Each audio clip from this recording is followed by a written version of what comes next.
المرسلين محمد وعلى آله وأصحابه أجمعين وبعد. قال شيخ الإسلام ابن تيمية رحمه الله: ولا يسلبون الفاسق الملي اسم الإيمان بالكلية ولا يخلدونه في النار كما تقول المعتزلة، بل الفاسق يدخل في اسم الإيمان المطلق كما في قوله تعالى: فتحرير رقبة مؤمنة، وقد لا يدخل في اسم الإيمان المطلق كما في قوله: إنما المؤمنون الذين إذا ذكر الله وجلت قلوبهم وإذا قرئت عليهم آياته زادتهم إيمانا وعلى ربهم يتوكلون. وفي قوله صلى الله عليه وسلم: لا يزني الزاني حين يزني وهو مؤمن، ولا يسرق السارق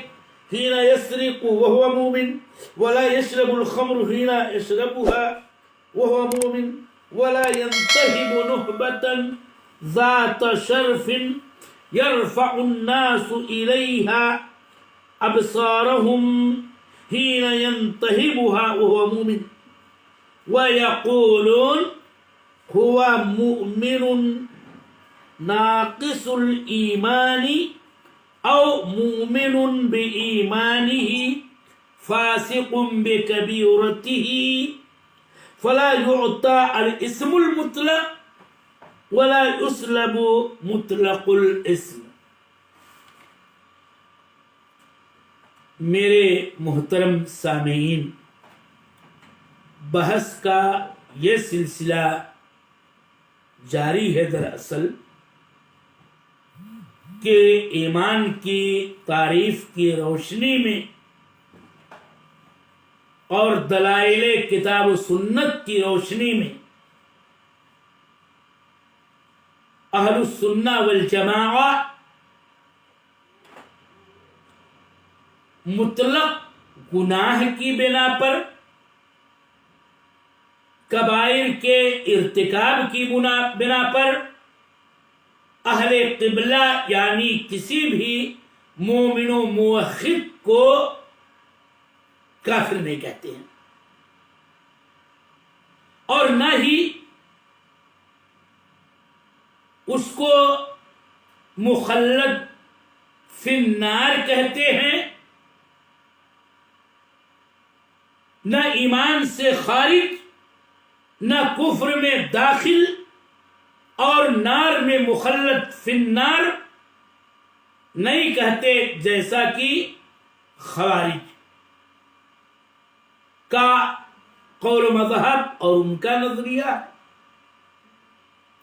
اسی بات کو کل بیان کیا گیا،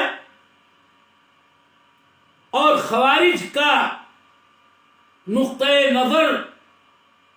ہمیں آپ کو سمجھنا چاہیے کہ وہ فاعل کبیرہ یعنی بڑے گناہ کرنے والے کسی صاحب ایمان کو کافر کہتے ہیں، اور دائرے ایمان سے، ملت الاسلام سے اس کو خارج اور دائرے کفر میں داخل مانتے ہیں، اور اسی لیے اس کو حلال الدم والمال کہتے ہیں، اس سے قتال کو واجب قرار دیتے ہیں، اور یہ خوارج کے اصولوں میں سے ایک اہم ترین اصل ہے. اور آخرت میں وہ ایسے فاعل کبیرہ کو مخلد فی النار مانتے ہیں، بئی طور کی وہ کسی بھی طور پر شفاعت وغیرہ کے ذریعہ وہ جہنم سے نہیں نکالا جائے گا اور کبھی بھی جنت میں داخل نہیں کیا جائے گا. معتزلہ کا یہ قول باطل ہے. دلائل کی روشنی میں یہ ہے قطعی طور پر باطل مذہب اور نظریہ ہے۔ شیخ الاسلام ابن تیمیہ نے دلیل دی ہے جس کو ترجمہ کرتے ہوئے بتایا گیا، اور وہ دلیل کا خلاصہ صرف میں پیش کرنا چاہتا ہوں، وہ یہ کہ آیت قصاص کی روشنی میں سورہ بقرہ کی آیت کے اس حصے میں کہ فمن عفی لہ من اخیہ شیء فاتباع بالمعروف واداء الیہ بإحسان میں قاتل کو مقتول کا بھائی کہا گیا ہے،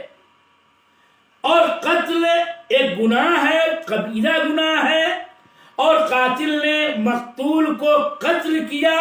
اس کے باوجود قرآن کی اس آیت کریمہ میں قاتل کو مقتول کا بھائی کہا ہے۔ اللہ تعالی نے یہی نام دیا ہے۔ اسی طرح سے دوسری دلیل جس سے اہل سنت والجماعت کے قول کی تائید ہوتی ہے اور خوارج کے قول کی تردید اور اس کا ابطال ہوتا ہے، وہ یہ ہے کہ سورہ حجرات کی آیت کریمہ وَإِن طَائِفَتَانِ مِنَ الْمُؤْمِنِينَ اقْتَتَلُوا فَأَصْلِحُوا بَيْنَهُمَا فَإِن بَغَتْ إِحْدَاهُمَا عَلَى الْأُخْرَى فَقَاتِلُوا الَّتِي تَبْغِي حَتَّى تَفِيَّ إِلَى أَمْرِ اللَّهِ فَإِن فَاءَتْ فَأَصْلِحُوا بَيْنَهُمَا بِالْعَدْلِ وَأَقْسِطُوا إِنَّ اللَّهَ يُحِبُّ الْمُقْسِطِينَ إِنَّمَا الْمُؤْمِنُونَ إِخْوَةٌ فَأَصْلِحُوا بَيْنَ أَخَوَيْكُمْ وَاتَّقُوا اللَّهَ لَعَلَّكُمْ تُرْحَمُونَ۔ ان دونوں آیتوں کا لب لباب یہ ہے کہ باہم لڑنے والے دونوں گروہوں کو آپس میں بھائی اللہ تعالی نے کہا ہے، اور مومنین میں کا دو گروہ ان کو بتایا ہے۔ اسی طرح سے طائفہ ثالثہ جس کا کام اور جس کی ذمہ داری صلح کرانا ہے، خود یہ بتاتے ہوئے کہ مومنین آپس میں بھائی ہیں، ان صلح کرانے والوں سے یہ کہا گیا کہ اپنے دونوں بھائیوں، اس طرح سے وہ دو فرد اگر لڑنے والے ہوں تو ایک دوسرے کو قتل و قتال کرنے والے ہوں تو، دو گروہ قتل و قتال کرنے والے ہوں تو ہاں ان کو اس تیسرے گروہ کا بھی بھائی قرار دیا گیا ہے، اور اس میں کوئی شبہ نہیں کہ اخوت سے مراد ان آیات میں اخوت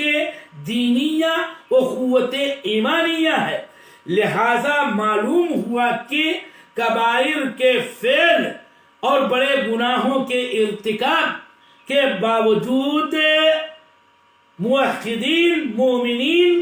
کے درمیان اخوت ایمانی باقی رہتی ہے جب تک کہ وہ نواقض ایمان میں سے کسی ناقض کا ارتکاب نہ کریں۔ اس سے یہ ثابت ہوا کہ خوارج کا قول باطل ہے۔ آج کی عبارت جو میں نے پڑھی کتاب واسطیہ کی، اس کا میں آج صرف ترجمہ ہی کر سکوں گا، اور وہ ترجمہ یہ ہے جو آپ غور سے سماعت کریں تو یہ آپ کو پتہ چلے گا کہ اس عبارت میں اور اس مقطع میں، اس پیراگراف میں شیخ الاسلام ابن تیمیہ رحمہ اللہ اہل سنت والجماعت کے قول کی صحت اور اس کی درستگی کو بیان کرتے ہوئے معتزلہ کے نظریے کو باطل قرار دے رہے ہیں۔ ترجمہ کرنے سے پہلے یہ بات بتا دوں کہ فاعل کبیرہ کے سلسلے میں اہل سنت کا موقف بیان کیا گیا، خوارج کا مذہب بیان کیا گیا۔ آپ معتزلہ کا مذہب سن لیں کہ معتزلہ کا قول مرتکب کبیرہ، کسی بھی معصیت کرنے والے، بڑے گناہ کرنے والے کے بارے میں یہ ہے کہ وہ اس کو ایمان سے خارج قرار دیتے ہیں، اور ان کا یہ قول بھی ہے کہ وہ دائرے کفر میں داخل نہیں ہوگا، اور اس طرح سے فاعل کبیرہ کے لیے وہ ایک مقام طے کرتے ہیں جس کو وہ اپنے عربی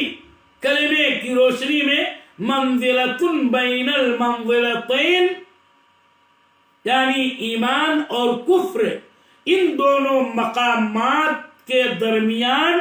ایک مقام، ایک درجہ، ایک منزلہ. اور اس طرح سے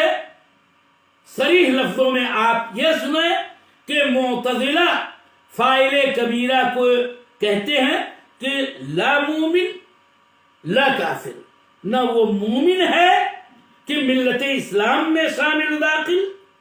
لا کافر وہ ملت کفر کے اندر بھی داخل نہیں، بل جعلوا لہو منزلۃ بین المنزلتین، کہتے ہیں وہ منزلہ بین المنزلتین میں ہوگا. اسی لیے شیخ الاسلام ابن تیمیہ نے یہ کہا کہ اہل سنت والجماعت فاسق ملی سے ایمان مطلق کا نام نہیں سلب کرتے، یعنی اس کو بہرحال مومن کہتے ہیں اور مومن نام کا اطلاق اس پر کرتے ہیں، اور ایسا نہیں کہتے جیسا کہ معتزلہ کہتے ہیں کہ وہ مخلد فی النار ہوگا. نہیں، اہل سنت والجماعت اس فاعل کبیرہ کو مخلد فی النار نہیں بتاتے جیسا کہ معتزلہ کہتے ہیں. یہیں پر آپ ایک فرق یہ سن لیجئے جو خوارج و معتزلہ میں ہے کہ خوارج اور معتزلہ دونوں ہی فاعل کبیرہ کو دائرہ ایمان سے خارج قرار دیتے ہیں، لیکن اس کے بعد کفر میں دخول کے بارے میں دونوں کے قول میں واضح اختلاف ہے کہ خوارج مرتکب کبیرہ کو دائرہ کفر میں داخل مانتے ہیں، اس کی تکفیر کرتے ہیں، اس کو صریح لفظوں میں کافر قرار دیتے ہیں. لیکن معتزلہ یہاں پر ان سے الگ یوں نظریہ اپناتے ہیں کہ اس کو دائرے کفر میں داخل نہیں کہتے، اس کو کافر کا نام نہیں دیتے، بلکہ لا مومن لا کافر فی منزلۃ بین المنزلتین کہتے. پھر اس کے بعد خوارج اور معتزلہ ایسے شخص کے آخرت کے حکم کے بارے میں ساتھ ہو جاتے ہیں، اور دونوں کا نظریہ یہ ہے کہ فاعل کبیرہ آخرت میں نار میں ہوگا، نار جہنم میں، اور اس میں ہمیشہ ہمیش رہے گا. ہاں، اس سے نکالا نہیں جائے گا شفاعت وغیرہ کے ذریعہ. اور اسی لیے دونوں ہی احادیث شفاعت جو اعلیٰ درجے کی صحیح احادیث ہیں، صحیح روایات ہیں، ان تمام کا یہ انکار کرتے ہیں. تو شیخ الاسلام ابن تیمیہ نے دلائل سے یہ ثابت کیا کہ خوارج کا نظریہ باطل ہے کہ مرتکب کبیرہ یہ کافر نہیں ہوگا، اس لیے کہ اللہ تعالیٰ نے مرتکبین کبائر کے سلسلے میں، کبائر کا فعل کرنے والوں کے سلسلے میں اخوت ایمانی سلب نہیں کی ہے، بلکہ ایمانی اخوت میں ثابت و باقی قائم و دائم رہتی ہے. اور معتزلہ کی تردید بھی مدلل طور پر شیخ الاسلام ابن تیمیہ یوں کر رہے ہیں کہ فاسق ملی کو مطلق ایمان کا نام دیا جائے گا، لیکن ایمان مطلق کا نام کبھی نہیں دیا جائے گا. اس کا مطلب یہ ہے، اور یہ بات میں بتا چکا ہوں کہ مطلق الشیء اور شیء المطلق میں فرق کیا ہے. مطلق الشیء کا مطلب ہوتا ہے کسی چیز کا ادنا درجہ، اور الشیء المطلق کا مطلب ہوتا ہے کسی چیز کا کامل درجہ. تو بہرحال مرتکب کبیرہ کو نہ تو کبھی ایسا کہا جائے گا کہ وہ مومن ہے، لیکن اس کا مطلب یہ ہے کہ عام اور ایمان کی اصل اس کے اندر موجود ہے، لیکن کبھی یہ بھی کہا جائے گا کہ وہ مومن نہیں ہے، اور جہاں سلب کیا جائے گا تو اس کا مطلب اعلیٰ درجے کا کامل مومن نہیں ہے۔ یہی ایمان مطلق کا سلب ہے، جیسا کہ کتاب و سنت کے دلائل سے یہ بات ثابت ہے۔ انشاءاللہ معتزلہ کی تردید کے لیے کتاب و سنت کے دلائل کا ذکر اور اس کی وضاحت کل کے درس میں ہوگی۔ وصلی اللہ